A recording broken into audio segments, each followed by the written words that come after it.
بصرہ شہر میں ایک انتہائی حسین و جمیل عورت رہا کرتی تھی۔ لوگ اسے شوانہ کے نام سے جانتے تھے۔ ظاہری حسن جمال کے ساتھ ساتھ اللہ تعالیٰ نے اسے خوبصورت آواز سے بھی نواز رکھا تھا۔ اپنی خوبصورت آواز کی وجہ سے وہ گائیکا اور نوحہ گر مشہور تھی۔ بصرہ شہر میں خوشی اور غمی کی کوئی مجلس اس کے بغیر مکمل تصور نہیں کی جاتی تھی۔ یہی وجہ تھی کہ اس کے پاس بہت سامان و دولت جمع ہو گیا تھا۔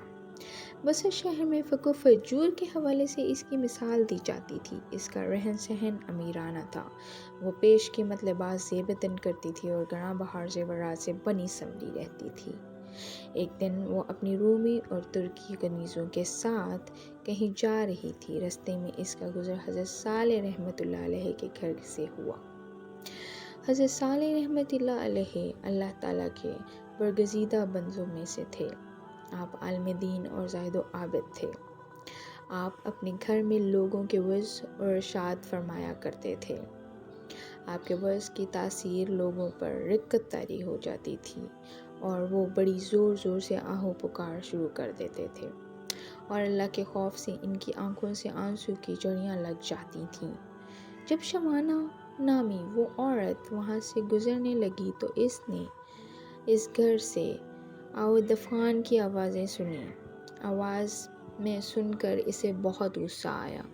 وہ اپنی کنیزوں سے کہنے لگی، تعجب کی بات ہے کہ یہاں ماتم ہو رہا ہے اور مجھے اس کی خبر تک نہیں دی گئی۔ اس نے فوراً اپنی ایک خادمہ کو گھر کے حالات معلوم کرنے کے لیے اندر بھیج دیا۔ وہ لونڈی اندر گئی اور اندر کے حالات دیکھ کر اس پر خدا کا خوف طاری ہو گیا اور وہ وہیں بیٹھ گئی، واپس نہ آئی۔ شوانہ نے کافی انتظار کے بعد اور بھی دوسری اور تیسری لونڈی کو اندر بھیجا مگر وہ بھی واپس نہ لوٹی۔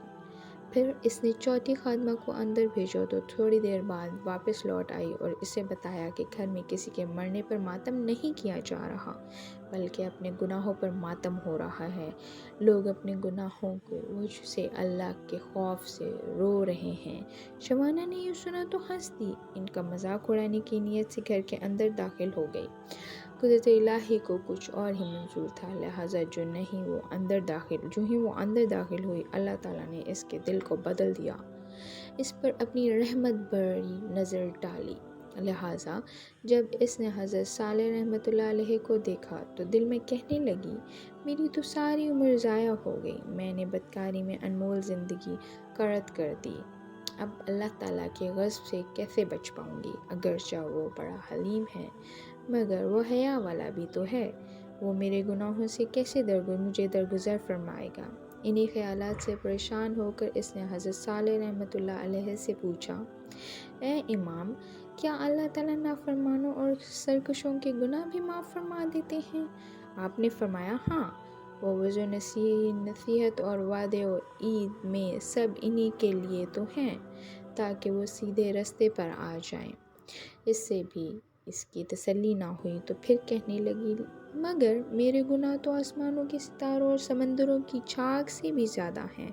آپ نے فرمایا، کوئی بات نہیں، اگر تیرے گناہ شوانہ سے بھی زیادہ ہوں تو بھی اللہ تعالیٰ معاف فرما دیں گے۔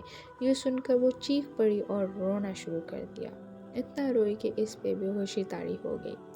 تھوڑی دیر کے بعد جب اسے ہوش آیا تو کہنے لگی، یا حضرت امی، میں ہی شوانہ ہوں جس کے گناہوں کی مثالیں دی جاتی ہیں۔ پھر اس نے اپنا قیمتی لباس اور گراں قدر زیورات اتار دیے اور پرانا سا لباس پہن لیا۔ اس نے گناہوں سے کمایا ہوا سارا مال صدقہ کر دیا اور اپنے گھر میں مقید ہو کر بیٹھ گئی۔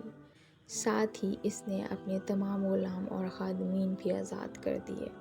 چنانچہ اس کے بعد وہ شب و روز اللہ تعالیٰ کی عبادت میں مصروف رہتی اور اپنے گناہوں پر روتی رہتی اور ان کی معافی مانگتی رہتی، رو رو کر رب کی بارگاہ میں التجا کرتی، اے توبہ کرنے والوں کو چاہنے والے اور گناہ گاروں کو معاف فرمانے والے، مجھ پر رحم فرما، میں کمزور ہوں، تیرے عذاب کی سختیوں کو برداشت نہیں کر سکتی، تو مجھے اپنے عذاب سے بچا لے اور مجھے اپنی زیارت سے مشرف فرما، آمین۔ بہت شکریہ۔